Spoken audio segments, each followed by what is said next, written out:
Ahora venimos a Sudamérica. Va a estar con nosotros el doctor Francisco Rosas del Perú. Es profesor universitario, ha sido magistrado, juez superior de Lima del Norte, así que escuchemos su planteamiento también en la misma dirección del foro o sección judicial. Él va a conversarnos sobre la ampliación de la protección a otros grupos humanos excluidos en la tipificación del genocidio. Tiene la palabra, doctor Rosas.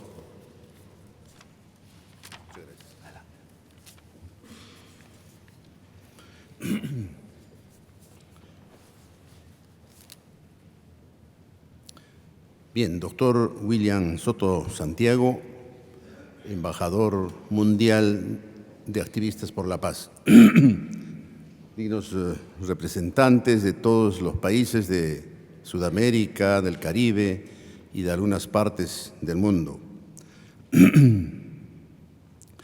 El doctor William Soto Santiago, una vez más, ha posibilitado este certamen internacional, cuyo objetivo no es otro sino luchar incansablemente, incesantemente por la paz, no solamente entre las personas, sino entre las naciones.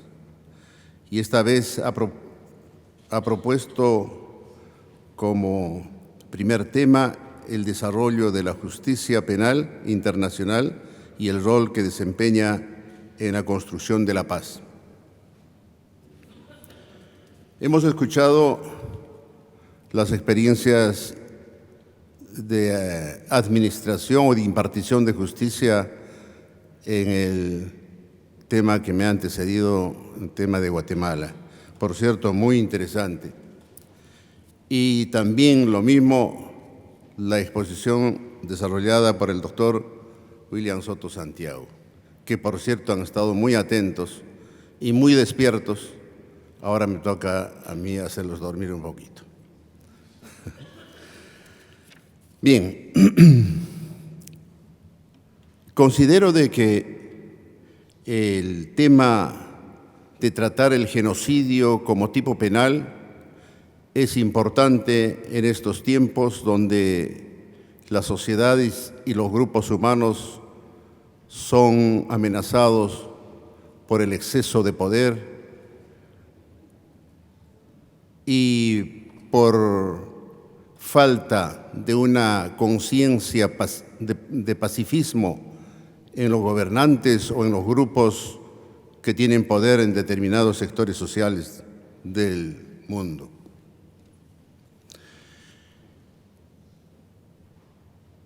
El tema que nos ocupamos es el resultado o los efectos de las agresiones en el mundo.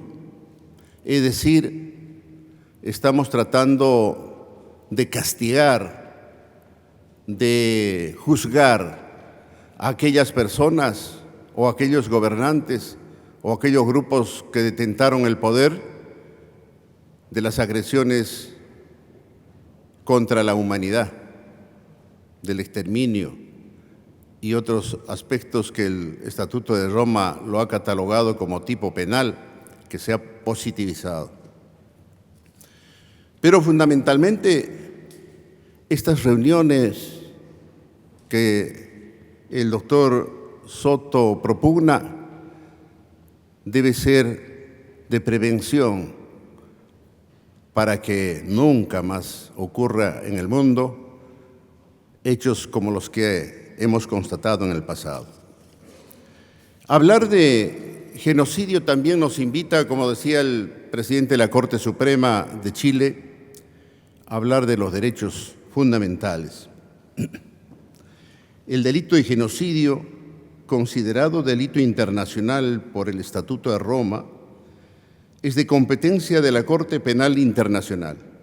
Engloba las conductas más reprochables por la humanidad y por quienes tenemos vocación democrática y sobre todo sensibilidad humana.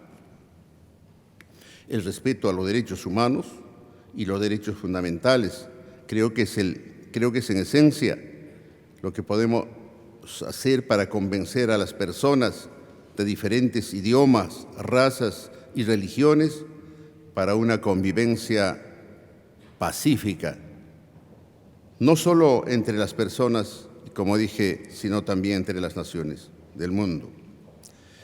En los últimos 60 años, después de los horrores de la Segunda Guerra Mundial, se han registrado las tendencias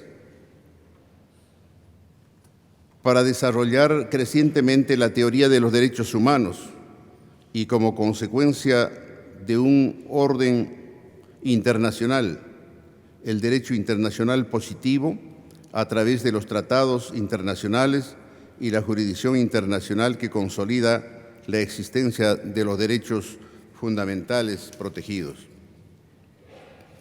La legislación internacional elaborada por la Asamblea General de las Naciones Unidas a través de tratados sistematiza y da contenido a los derechos fundamentales, desde la aprobación de la Carta de la ONU en 1946 y luego en 1948 la Declaración Universal de los Derechos Humanos, y que protege la vida, la libertad, la igualdad hacia una cultura de paz.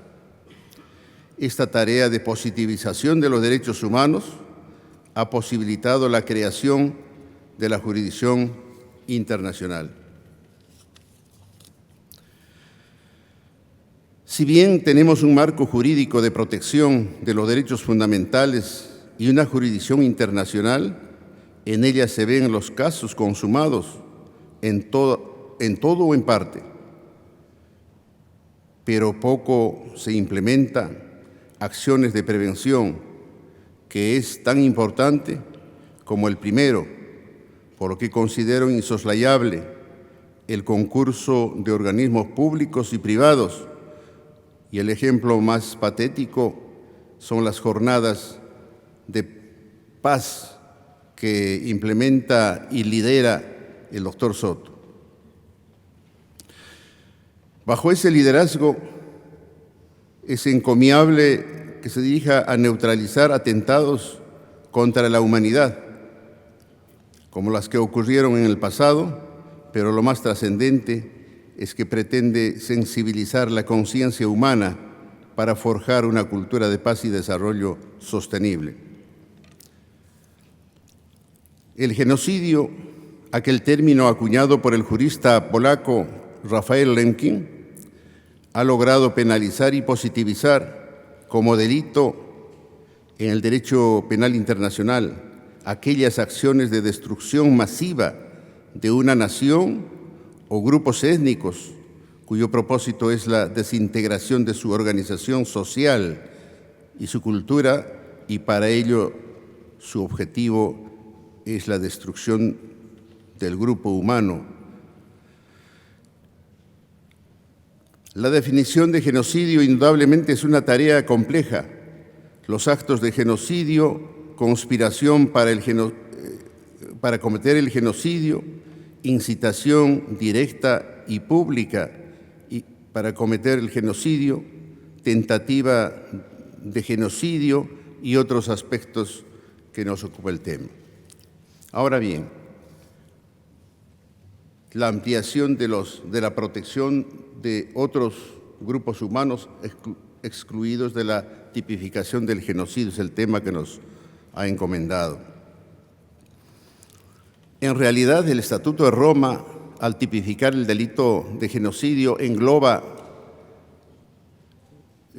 casi todos los aspectos que el tipo ha planteado, pero como estamos en el mundo implementando o ejerciendo el derecho penal con principio de legalidad, es necesario incluir algunos aspectos que se podrían considerar como delito de genocidio. Lógicamente, ustedes estarán pensando en sus países correspondientes y las agresiones a la humanidad.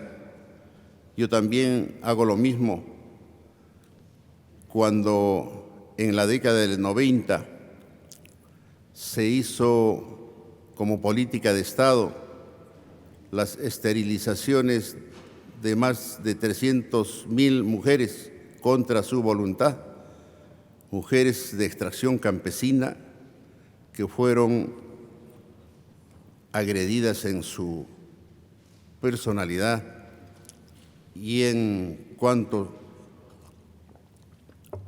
a sus perspectivas de vida.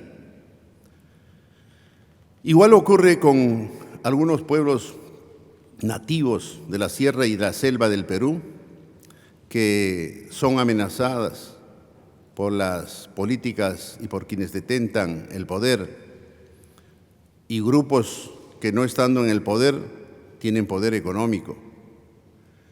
Creemos de que estos certámenes deben servir para investigar aquellas formas de agresión que conmuevan a la humanidad para protegerlas. De repente no vamos a llegar en este certamen a una conclusión definitoria, porque el delito de genocidio por su misma naturaleza es bastante compleja. Y esa complejidad nos invita a investigar, a indagar y a formular todos los aspectos relacionados con el tema.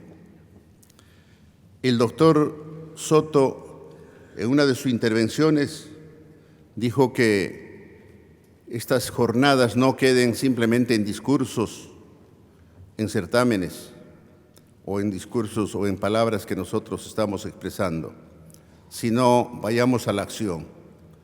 Ese es un aspecto motivador para todos los representantes de América Latina, para que en nuestros países realicemos jornadas, sobre todo de prevención, para que no ocurran agresiones a sectores más débiles de repente de cada nación. Ojalá que la ciencia jurídica que estamos realizando o analizando no quede dentro de este claustro, como decía Calamandrei, no sea como aquel frío reflejo lunar, sino producto de la investigación que siempre debe estar presente, y ojalá en las próximas jornadas hagamos una discusión mucho más efectista y sobre todo planteemos los resultados de nuestras acciones a fin de que nuestras reuniones sean mucho más eficaces y sobre todo eficientes. Bueno, el aspecto sustancial del delito de genocidio nos invita también a analizar un poco el proceso que debe implementarse en todos los países.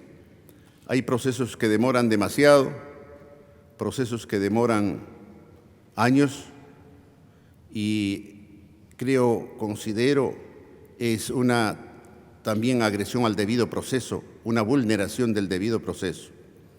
Consideramos que los derechos humanos y los derechos fundamentales requieren ser atendidas con prontitud, y eso es justicia, porque la justicia que demora no lo es. Hagamos promesa, creo, e invito al auditorio, para que en nuestros países hagamos jornadas de trabajo a fin de que la justicia sea pronta. En el Perú estamos implementando el nuevo Código Procesal Penal, que ha dado un vuelco revolucionario, si se quiere, para que la justicia sea más efímera, más pronta. En Lima Metropolitana aún estamos con el sistema antiguo, pero estamos implementando ya algunos procesos especiales, como el proceso inmediato y el proceso de terminación anticipada, que posibilitan de que los procesos terminen rápido. Con estas palabras, señores representantes, les agradezco por vuestra audiencia y muchas gracias.